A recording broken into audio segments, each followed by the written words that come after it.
नहीं नहीं, जेन्युइन है ये, मैच्योर क्वेश्चन है, तुम्हारी उम्र के हिसाब से मैच्योर है। लोग तो 77 साल में भी नहीं सोच पाते हैं कि अभी 1 साल गिर गया, उनका साल तो तब भी खड़ा ही रहता है। 33 में अगर तुमको एक ख्याल आए कि 1 साल और गया तो ये मैच्योर थिंकिंग है। नहीं तो 80 साल में भी लोग सोचते हैं जैसे अभी 800 साल जिंदा रहेंगे। लाइफ स्टाइल अगर लोगों की देखिए तो उनके अंदाज से ये नहीं लगता कि अगर पूरा मतलब मैथमेटिकली कैलकुलेट करिए उनके सारे 2-3 दिन के मूवमेंट को, तो मिनिमम 500-600-700 साल तो उनके पास लगता है होंगे ही, जिस तरह से वो चल रहे होते हैं कि। लेकिन अगर किसी को ये चीज़ पकड़ती है कि वक्त कम है तो ये फॉर्चुनेट स्थिति है। और फिर जहाँ तक देखिए मेरा कहना है, तुम लोगों को देख के जैसा ऐसे ही फील होता है मुझको बच्चों को बड़े होते हुए देखना। संजय जी ने जो चिंगारी छोड़ी है ना, उसी पे मैं बता रहा हूँ कि उतना तो आप अपने बच्चों को बड़े होते हुए नहीं देखते हैं जितना मैं देखता हूँ लोगों को डेवलप होते हुए, ग्रो करते हुए, और ये बड़ी खुशी की बात होती है। और पर्सनली अगर मैं कहूँ तो डे बाय डे चीज़ें बेहतर हो रही हैं। हर विजिट में जब तुम आए हो तो चीज़ें बेहतर हुई हैं, और बेहतरी का पैमाना देखिए अंदर ही नहीं होता, बाहर भी झलकता है। कोई भी इंसान किसी भी चीज़ को छुपा नहीं सकता। रहीमदास जी ने कहा था, खैर खून खांसी खुशी बैर प्रीत मदपान, ये दबाए नहीं दबती जानत सकल जहान। यानी कि कुछ ऐसी चीज़ें हैं कि अगर अंदर आती हैं तो पूरी दुनिया को पता चल जाता है, छुपता नहीं। बाकी से लोगों को लगता है कि एनलाइटनमेंट आएगा तो छुपा रह जाएगा, तो दमक के बाहर आएगा, सबको पता चल जाएगा कुछ हो गया। तो वो तो बड़ी ग्रॉसर चीज़ें हैं। खैर यानी जो कत्था खा लें, खून खून बहने लगे, हम लाख छुपाएं अभी निकल के कहीं न कहीं बह जाएगा। खांसी देखिए लोग दबाते हैं, कोशिश करते हैं ना आए, कोने तक भाग के जाते हैं तब भी आती। खुशी, खुश हैं आप लाख रोनी सूरत बना के बैठने की कोशिश करिए लेकिन खुशी नहीं दबती। खुश इंसान ऐसे भी हाथ करेगा, उसकी आंखों से पता चलता खुश है। और बैर दुश्मनी, आप बैठे वहां से आप फूलंदे भी नजर आएंगे, फूले हुए मतलब। और प्रीत प्रेम, आप किसी के प्रति प्रेम में हैं, आप लाख छुपाने की कोशिश करें कि दुनिया को पता न चले कि हमारे अंदर कोई भावना है, आप बहुत रिलक्टेंट बिहेवियर करें, लेकिन फिर भी पूरा जिस्म बीइंग सब बोलती। कितनी गज़लें इस पर लिखी गई हैं। गुलाम अली की कोई फेमस गज़ल है, मुझे याद नहीं आ रहा, इसी बात पे है कि जब कोई बात चली तो जबान पे जिक्र फिर उसी का आ गया अचानक। और मदपान यानी शराब, मदिरापान, बड़ा प्रैक्टिकल ये दोहा रहीमदास जी ने लिखा। हर शराबी व्यक्ति को लगता है कि किसी को पता थोड़े चल रहा है, बिल्कुल बैलेंस में हूँ, कि नहीं कतई नहीं चढ़ी, बिल्कुल देखे शाम सीधे जा रहे हैं, टेढ़ा टेढ़ा जा रहा है, उसको नहीं यकीन लगा, लेकिन सबको देख के लग रहा है कि टेढ़ा टेढ़ा जा रहा है, ये नहीं छुपती। तो इसी तरह से जो अवेकनिंग है, अब रहीमदास जी इसमें 2-3 चीज़ें और जोड़ सकते थे। ट्रस्ट है, अवेकनिंग है, एनलाइटनमेंट, ये भी नहीं छुपते। ट्रांसफॉर्मेशन नहीं छुपता। बदलाव जब आता है तो हमारी पूरी बीइंग से झलकता है। तो in that way I think कि चीज़ें हो रही हैं और होंगी। वक्त लगता है चीज़ों को आने में, भले ही हमारे पास ज़िंदगी छोटी हो, लेकिन छोटी होने से क्या होता है, बच्चा पैदा भी 9 महीने में होता है, पेड़ उगता भी धीरे धीरे है, उगना शुरू हो गया है तो उगेगा, कंसीव हो गया है तो आएगा दुनिया में। हाँ, मिसकैरेज भी होता है, उससे इनकार नहीं करते हैं कि नहीं होता है, लेकिन पहली अगर चीज़ हो गई है तो दूसरी की पूरी उम्मीद कर सकते हैं। तो वक्त लगता है, तो उसके लिए कोई जल्दबाजी नहीं, जल्दबाजी के साथ भी कोई जल्दबाजी नहीं होनी चाहिए। यानी कि हमको ये लगना चाहिए, और यही देखिए मेडिटेटिव स्टाइल है। मेडिटेटिव स्टाइल जीने की ये है कि वक्त बहुत कम है, लेकिन फिर भी हमारे पास बहुत धैर्य है, बहुत पेशेंस है। एकदम हम छटपटाहट से भरे नहीं हैं, छटपटिया नहीं है। जो ज़्यादा छटपटाता है उसको कहते हैं छटपटिया। तो धैर्य रहे पूरा, चल रहे रास्ते पे। अब मान लीजिए यहाँ से तुम्हें कलकत्ता जाना है, तो जिस भी मीन से जितना वक्त लगता है उतना ही तो लगेगा। तो क्या करेंगे, जल्दबाजी, आराम से बैठें। ट्रेन में बैठे तो ट्रेन को एंजॉय करिए, क्योंकि वो उतने घंटे में जाएगी, प्लेन पे तो उतने घंटे में जाएगी। और जो सुपरसोनिक पे हो, तो अभी जो कि नहीं चलते हैं सुपरसोनिक वाले, तो ये जो जर्नी है हम लोगों की ट्रांसफॉर्मेशन की, ये प्लेन की जर्नी तो है, लेकिन फिर भी उसमें भी तो वक्त लगता ही है। जो वक्त है, बस खुशी इस बात की मनानी चाहिए कि अगर वो पन्ने पलटने शुरू हुए हैं किसी किताब के, तो पलटे तो जा रहे हैं। कभी कभी जब पहले अच्छे अच्छे काम करने के लिए बस मज़ा होता था कि अच्छा काम करे तो ऊपर वाला का आशीर्वाद मिले और अच्छा लगता है। तो अभी क्या है, तो कुछ अच्छे काम करने भी जाता हूँ तो ये लगता है कि मैं करने वाला कौन हूँ और मेरे से भला किसका होने वाला है। तो एक कर्म करने के समय जो दुविधा भी होता है, जो अच्छा काम में उतना इंटरेस्ट नहीं रहता जो पहले टाइम पे रहता था। तो कैसे, मगर करना तो है, मगर कैसे भाव लेके करना है अभी। एग्जैक्टली। देखिए उसका सिनेरियो बदलेगा। इतनी कम उम्र में देखिए पीकू इतनी बातें सोच रहे हैं, ये इम्पोर्टेंट, यही मैच्योर थिंकिंग है। अच्छे काम का मतलब ऐसी ज़िंदगी जीना कि हमारे होने से दूसरों को भी कुछ लाभ मिले, दूसरों का भी कुछ कल्याण हो। हर इंसान तो अपनी ही ज़िंदगी जीने में इतना मशगूल है, सोच ही नहीं पाता। अच्छा काम तो वही हुआ ना।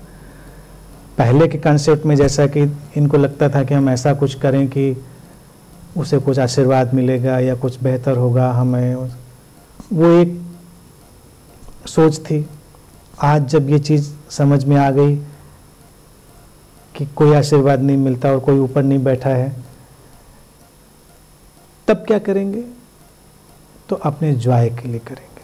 वो हमारी खुशी है। अच्छा हम इसलिए नहीं करते कि आशीर्वाद चाहिए, अच्छा इसलिए करते हैं कि हमको खुशी होती है उससे। अब क्या है कि हम ऐसा वातावरण बनाने में अपने चारों तरफ हेल्पफुल हो सकते हैं, जिससे जिस रास्ते से तुम चले हो उसी रास्ते से कोई और आ रहा हो तो उसे वो तकलीफ़ें ना हो। यही सबसे बड़ी हेल्प है। तो अगर सारे लोग जो इस दुनिया में चलते हैं वो थोड़ा थोड़ा ऐसा भी सोच लें कि हम अपने आसपास की दुनिया को थोड़ा सा हेल्पफुल, ईजी बनाएंगे, तो वही अच्छा करना हुआ। बाकी अच्छा करना, भंडारा लगाना और कंबल बांटना और ये सब अच्छा करना नहीं है, क्योंकि आप कोई बहुत वाइटल काम नहीं कर रहे हैं। कंबल बांटना और भंडारा लगाने से तो मुझे बहुत चिढ़ है, क्योंकि मुझे लगता है कि आप उन चीज़ों को मेंटेन करना चाहते हैं, बल्कि ऐसे लोग आप बनाइए जो कंबल की फैक्ट्री डाल दें। मतलब बहुत सारा क्रिएटिव वर्क हो सकता है और बहुत सारी ऐसी चीज़ें हो सकती हैं जो आप अलग ढंग से हेल्प कर सकते हैं। और आपको अपेक्षा नहीं है कुछ, अपेक्षा बस यही होती है कि जो तकलीफ़ हमको हुई थी, जो मेरे पीछे आ रहा है, उसकी तकलीफ़ थोड़ी हम कम कर सकें। बस इस सोच से चलना, उससे अच्छा कोई काम नहीं। और जैसे 2-3 लड़का लोग मेरे साथ आता है, बैठता है और एक साथ बातचीत तो होता है, मगर वो भी मेरा जैसा जिंदगी जीना चाहता है। तो उससे क्या हुआ उसका घर में फाइट शुरू हो गया, पड़ोसी में दंदा शुरू हो गया। तो तुमने ज्ञान देना शुरू किया? ज्ञान नहीं कि मैंने देखा, मैंने शादी नहीं किया तो वो भी शादी ना करने के लिए मना कर रहे, तो उस घर में तो झगड़ा हो ही रहा है। तो मैंने बोला नहीं, तू तेरे माँ का एक लौता बेटा है, तू कर, नहीं तो कैसे चलेगा संसार। तो नहीं छोड़ना, तो सारे जिम्मेदारी और सारे दबाव मेरे ऊपर आ रहा है कि उसके पास जाने से ऐसा हो रहा है इसका, तो कैसे भला काम मेरा हो रहा है, मैं कैसे कर रहा हूँ भला काम। अब ये तो देखिए उनकी अपनी डेस्टिनी, और तुम्हारा स्कोप अभी खत्म थोड़े हुआ है। अभी देखिए अभी मात्र 33 साल के हो, अभी इतने एलिजिबल बैचलर अपने देश में पड़े हुए हैं, तो तुम्हारा स्कोप तो भी मेंटेन्ड है। अभी तुम ये कह भी नहीं सकते हो कि तुमने वो रास्ता चुन लिया है ना। अभी अभी क्यों विनोद जी, अभी ये पक्के तौर से नहीं कह सकते हैं, अभी आगे कुछ भी हो सकता है, तो उसके लिए ओपन रहो। अगर ऐसा कुछ होता है तो अगली बार साथ में आओ। ऐसा सी बात मत कीजिए। तुम देखिए, जबरदस्ती ऐसी कसम क्यों खाओगे कि मुझे शादी नहीं करनी है, मुझे अकेले चलना। अगर नेचर के प्लान में कुछ ऐसा डिजाइन हो तो नेचर के प्लान से क्या लड़ाई लड़नी है। अगर वो प्लान डिजाइन, अगर वो प्लान नहीं डिजाइंड है तो भी परेशानी ना हो। स्पिरिचुअल वे ये है कि अगर वो नहीं तुम्हारे डिजाइन में है तो भी कोई परेशानी नहीं है, और डिजाइन में है तो भी कोई परेशानी नहीं है। इस एटीट्यूड के साथ चलो, ओपन रहो, फिर देखो क्या होता है। और जो तुम्हारे आसपास है उनको भी यही समझाओ कि देखो भाई ये मेरा डिसीजन नहीं है। जब तुम ये कहोगे तो वो लोग कंफ्यूज हो जाएंगे कि जैसे इसने कोई आध्यात्मिक रास्ते पे चलने के लिए संकल्प लिया, तो मेरा डिसीजन नहीं है, मेरे लिए नेचुरल हैपनिंग है, और ऐसा कोई मिला तो हो सकता है कल को हम कर भी लें। तो तुम अपना देखो भाई, तुम्हें जो अच्छा लगता है तुम वो देखो, जो तुम्हारे लिए सामान्य लगता है, नेचुरल लगता है, उस रास्ते पे चलो। तो उनको भी कन्फ्यूजन नहीं होगा, वो उसको नेचुरल लेके चलेंगे।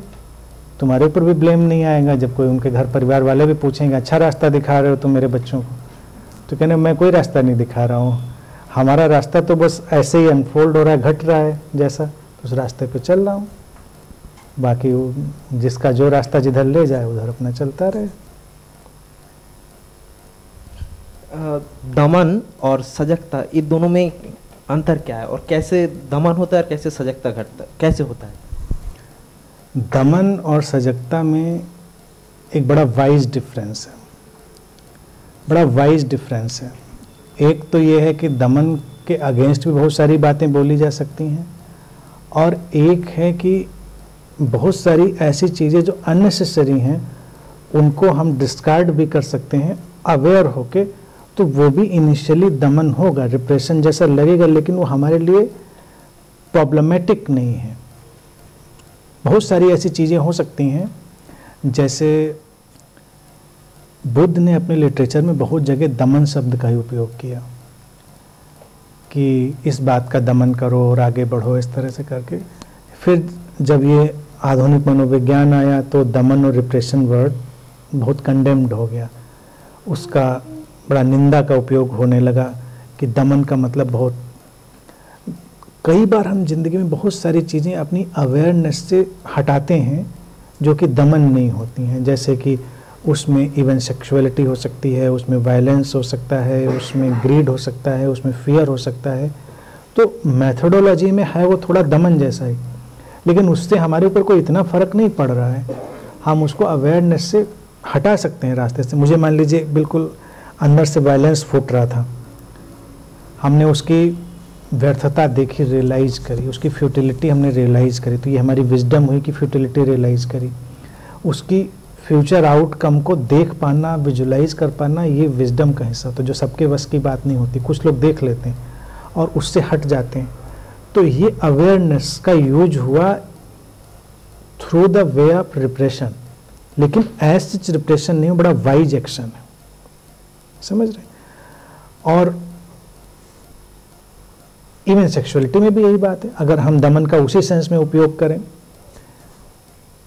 कई बार हम देख सकते हैं और उसकी फ्यूटिलिटी को रियलाइज कर सकते हैं और उससे हट भी सकते हैं, क्योंकि कॉन्सिक्वेंसेज कई बार बड़ी विपरीत जा सकती हैं। तो उन कॉन्सिक्वेंसेज को भी नज़र में ले आना अपनी अवेयरनेस से, तो वो भी अवेयरनेस ही कही जाएगी, उसको रिप्रेशन नहीं कहेंगे। वही ग्रीड, वही फियर में, अब हमको इस अंधेरे कमरे से गुजरने में फियर लग रहा है, लेकिन मुझे गुजरना है, मुझे यहाँ से जाना है, ज़रूरी है इस दरवाजे से निकलना। तो हम अपने फियर को रिप्रेस करते हुए, फियर के साथ चलते हुए, पूरी अवेयरनेस को इंक्रीज करके हम गुजरते हैं। डर लगता है, डरते हैं रिप्रेशन में, क्योंकि वो पूरी तरह तो एलिमिनेट हो नहीं जाएगा, लेकिन फिर हम पार करते हैं। जब पार कर जाते हैं तो हम एटीज हो जाते हैं कि हमने पार कर लिया। लेकिन हम क्या करें, अवेयरनेस को अगर हम केवल लाएं और हमको फियर लग रहा है यहाँ से जाने में, तो हम यहाँ पर चद्दर ओढ़ के बस बैठ जाएं, हम इसको पार ही ना करें, तो एक तरह से लगेगा हमने रिप्रेशन नहीं किया। लेकिन रिप्रेशन निगेटिव नहीं है, रिप्रेशन क्रिएटिव, उसको मोल्ड कर देना है किसी चीज़ को। मॉडर्न सिनेरियो में ये जहाँ जहाँ रिप्रेशन वर्ड आया तो लोग लगता है नहीं रिप्रेस नहीं करना चाहिए। लाइफ में तुमको किसी नशे की तरफ खिंचाव हुआ, तुम वाइज हो, तुमने देखा इसकी कॉन्सिक्वेंसेस तो बहुत बेहतर नहीं नज़र आती और हार्मफुल कॉन्सिक्वेंसेस हैं। तुमने उसको छोड़ा, थोड़ी डिजायर तो थी तुम्हारे अंदर, लेकिन वो डिजायर गई, थोड़ी देर में वो ख़त्म हो गई। अवेयरनेस से यूँ तो हमने रिप्रेस किया, लेकिन इन ए वे हमने उसको क्रिएटिव एक मोड़ दिया, क्योंकि वो यूजलेस थी। तो लाइफ की बहुत सारी चीज़ों में ऐसी चीज़ हमको नज़र आ सकती जहाँ पर यूँ तो लगेगा कि रिप्रेशन है, लेकिन अगर हम विजडम के साथ उसे कॉन्सिक्वेंसेस विजुलाइज कर सकते हैं और एक रास्ता बना सकते हैं, तो वो अवेयरनेस का एक इन्हेंस्ड पार्ट, सजगता का एक थोड़ा बड़ा रूप ही होता है ये चीज़।